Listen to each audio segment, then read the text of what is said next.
The Toronto cop who shot and killed Sammy Yatim was on the stand for a second day at the inquest into the teenager's death, and the focus of the testimony was on use of force training and mental health support for police officers.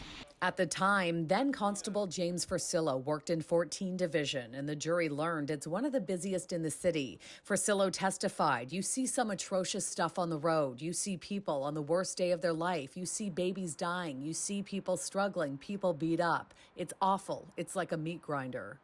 Over an 8-month period in 2012, Fursillo pulled his gun 5 times while making arrests and had to fill out a use of force report for every time he drew his weapon. He told the court those reports were then sent to the Professional Standards Training Department, and he never heard back.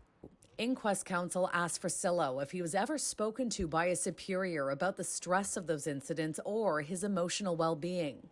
Fursillo replied, "Absolutely not. Police officers' mental health is something that is never really brought up. If you express you're not doing well, they'll take you off the road. You bottle it, you push it down, and everything is fine." Fursillo testified it would be fantastic to have a review from time to time, highlighting things that were done well in those cases, as well as any mistakes or areas of improvement. He also said that every officer should be checked on by a psychologist regularly.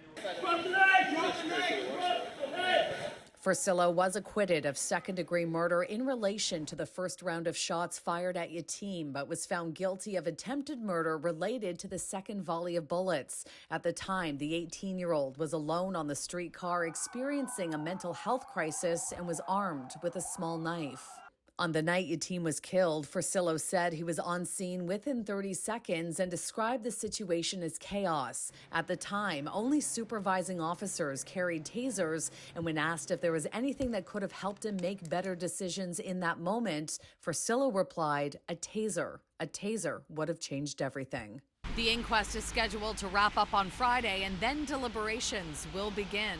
Shauna Hunt, City News.